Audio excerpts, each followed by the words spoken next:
Beginning in north-central Nigeria, Plateau State to be precise, where President Muhammadu Buhari, along with all the 22 governors of the governing All Progressives Congress controlled states, plus some of the presidential aspirants, including the former Minister of Transportation, Rotimi Amechi, have flagged off the party's presidential campaign in the Rwang Palm Stadium of Jos, the Plateau State capital. While the APC National Chairman, Abdullahi Adamu, while congratulating Tinubu and his running mate, Senator Kashim Shettima, informed party members that with the flag off, the APC has now formally begun its campaigns across the country to tell Nigerians what the party intends to do if elected into power again.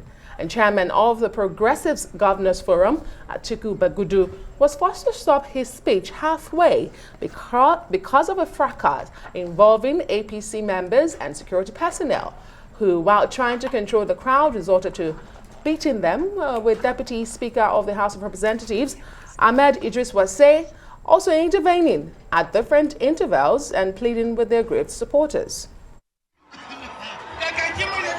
I see a Nigeria who wants to work will be able to build a decent life from the fruit of their individual and collective endeavor. From this vantage point, we see how far we have come from the bottom of the ocean, depression after depression, but what is so there? Well, let's now bring into this conversation the National Publicity Secretary of the APC, Felix Morka, who is here, and of course he is just back from Jos, and Ayo Oyalawo, who is a member of the APC Presidential Campaign Council. Gentlemen, we definitely appreciate you joining us to have this conversation tonight. Well, Felix, I want to start with you. After so many postponements, here we are. Your campaigns have officially been flagged off. So talk to us about what Nigerians should be expecting in the days to come. Well, thank you, wonderful ladies, for having me today. Yes, we just returned from Jos and still very high on the events of this day. It was completely electric. It was, unbelievable. The crowd, the dignitaries, Nigerians who were there to grace this important event of the flag off of the presidential campaign by the APC, our party, and our candidate, Bola Ahmed Tinubu. Everyone was there. It was just pulsating, and we're very excited at this event. And I think that we're going to be, cruising on the energy and the excitement from this event for some time. Going into the season. But significantly, Mr. President of the Federal Republic, President Muhammadu Buhari, was there.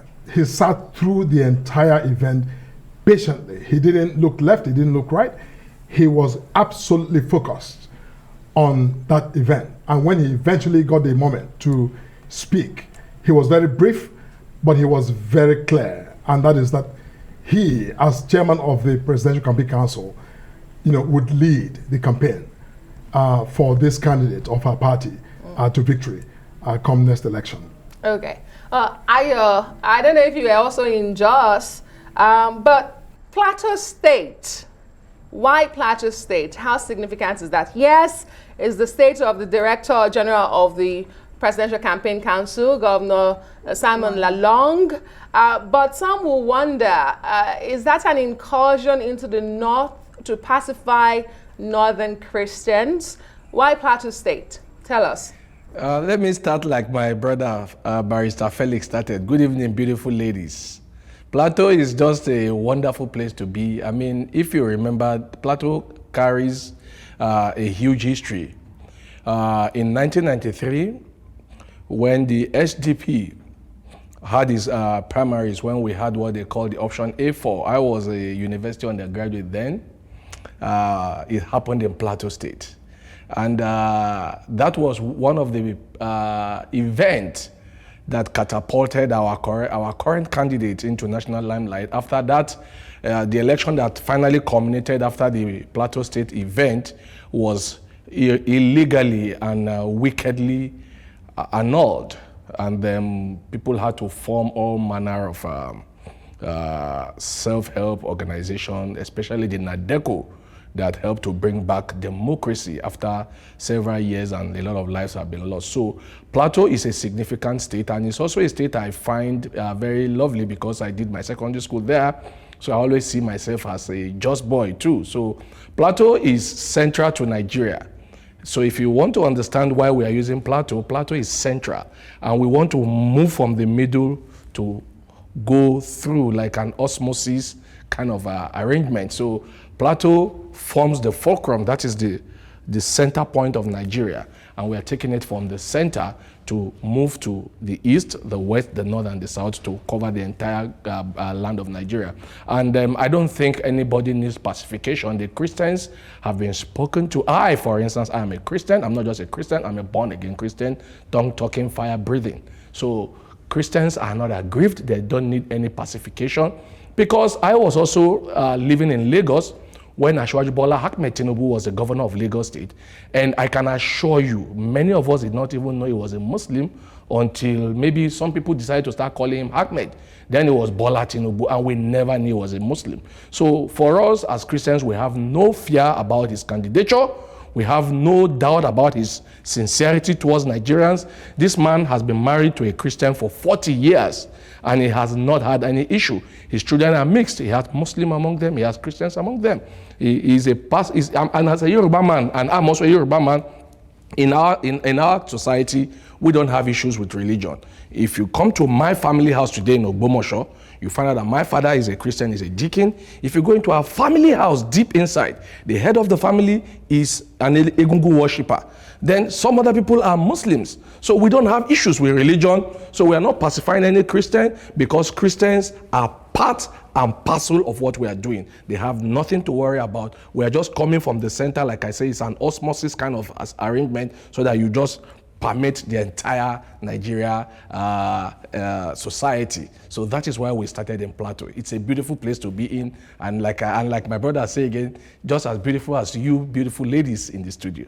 Right. Well, the political significance of Jos, the Plateau State capital, we cannot talk about that enough. But at the end of the day, a lot of people have been looking forward to this campaign to officially kicking off. You are the party in charge of Nigeria at the end of the day.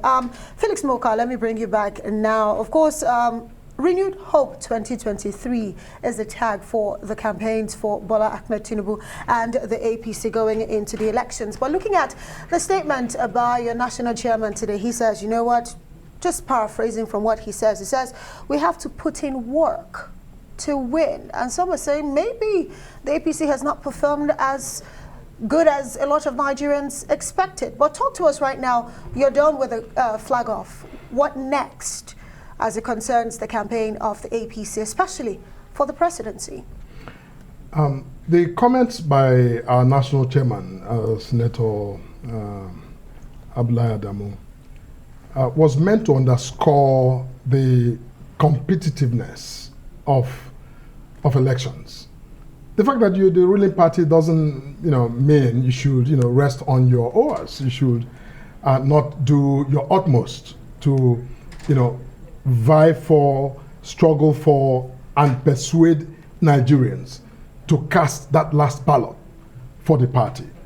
I think he was making the point that, we shouldn't just, assume or take anything for granted. It's an election. It's like going into a soccer tournament or any competitive sport. You go there with your best team and with your best effort, with your best endeavors to try to win. I think that's what he was calling for today. He was saying to all party members, rise up. This is the flag of our party's campaign. Now it is time for every party member, all of our 40 million plus members, to rise up and realize that we are facing a major challenge. We are the ruling party, but we're facing a major challenge from a number of political parties. And the chairman was saying that we need to go out there and put our best, foot forward. But he also, I think, did great. He highlighted all of the fantastic accomplishments of this president. and the ruling party in government, and really made it clear that on so many points on the scorecard that this government has done a good job, and therefore that we have at least the basis on which we can engage with Nigerians to persuade them to actually support us in the election that is afoot. Ayo, your presidential candidate today began his speech by saying that hope is back. He also said that this election is a fight to define the soul of the nation. He said no longer again should Nigerians allow jackals or looters. When you hear such language and such speech from your presidential candidate, one begins to wonder, is this out of desperation? Is this out of love for country? What will incite your presidential candidate to say, it's a fight to define the soul of the nation and hope he's back? Where did hope go in the first instance? You've been in government for 7 years plus, Ayo. Well, hope renewed is because Nigeria already started to see hope. You remember our current president asked a question, I think 4 years ago, thereabout. 16 billion was spent on electricity. He asked, and where is the power? We can't find the power. So, but if you have followed the event, even in your studio here, I can assure you, you have been using less generator in the past couple of months. It is because before he died, the former chief of staff, may God bless his soul, wherever he is today, he led the federal government delegation to Germany to do something with Siemens, and today we are seeing the fruit of it. And we didn't spend $16 billion to do that. You also can remember when our military men were fighting against Boko Haram in the 2013, 2012, 2014 period, when bullets had to finish in some of their guns and they had to be using bare hands to fight. Today, it doesn't happen that way anymore. Today, I think we are the best and most equipped Air Force in Africa today, thanks to this President Muhammadu Buhari. So when our candidate is now saying, no longer should we allow jackals and looters, he's saying clearly that we will not have a situation where arms money, we remember how it became Father Christmas under some people, where they were sharing arms money. Some people got some amount for prayers. Some people got some amount to give journalists at the end of Christmas. All manner of nonsense were going on. Meanwhile, our military were dying without equipment in the arms of Boko Haram.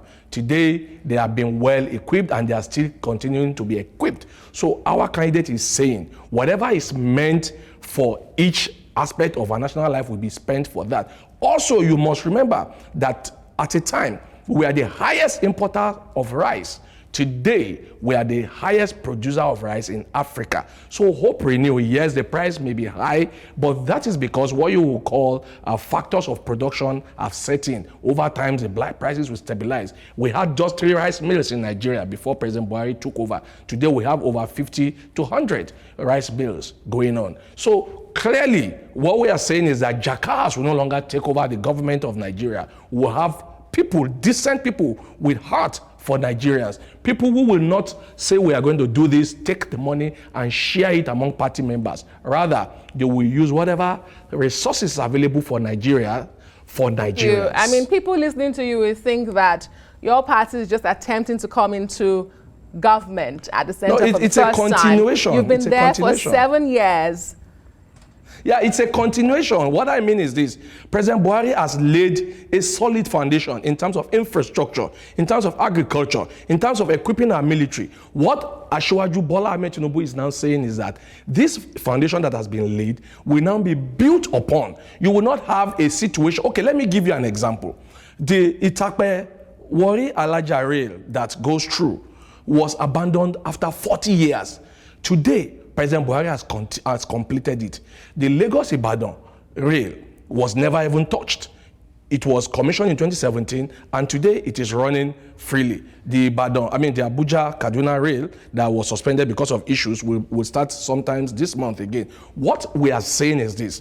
Rather than do white elephant project and steal all the money without result. What you will find now is that President Buhari ensured that whatever should be done is being done. So Asiwaju is now saying this will continue. That is the renewal of hope. Nigerians should not be afraid that a new government will come in and steal everything like they used to do. Rather, we will have what you call continuity of sincerity, of honesty. They have been preaching Second Niger Bridge before I was born.